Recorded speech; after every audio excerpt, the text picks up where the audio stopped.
Welcome to this next basic video in a series of videos that are showing the movement of points in an astrology chart.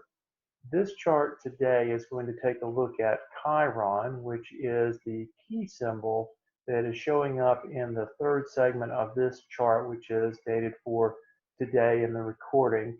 And I'm also leaving the sun in the chart as well, just to show the relationship between the two.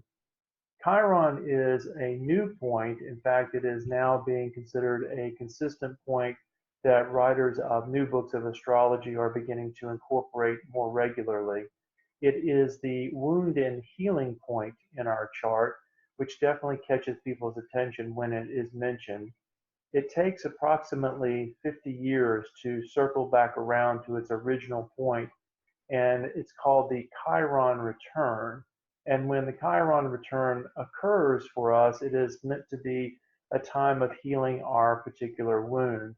Now, in the case of this particular casting of the chart, if someone happened to be born at this particular time, they would have Chiron in Aries at the time that they were born.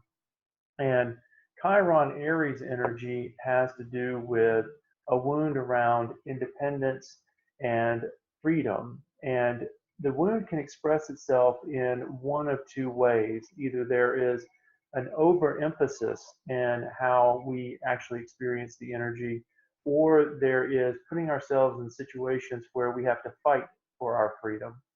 And so the wound is either restriction that we have to fight to get free from, or it is that we will not ask for help when we should be asking for help. So the movement of Chiron is very interesting, mainly because it has a very unusual type of orbit. It's a very strange elliptical where it goes inside of Saturn and outside of Uranus. And so what happens is it can spend a very long time, up to 8 years in the sign, or a very short time, closer to 4 years in the sign. In the case of the Aries movement, I'm going to advance it a year at a time, and you can see that it is currently moving through a retrograde phase, but at a year it keeps showing up that it's at that retrograde phase each year. But the movement for this particular phase through Aries is going to be approximately 8 years before it actually completes this journey. So if you happen to be born in the late 60s, 68, 69, and then going through about 74 to 75, you would be experiencing your Chiron return at this particular time. And so the return energy is about, again, fixing that wound and addressing that wound and wherever it appears in the chart. Now, in the case of this particular timing of the chart, the wounding energy shows up in the third house, which is the house of communication.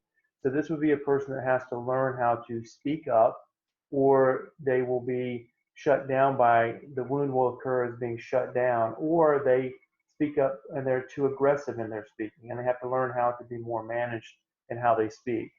So the movement of Chiron, wherever it shows up in the chart and relates to other energies in the chart, will have to do with a wounding and healing process that you have to address.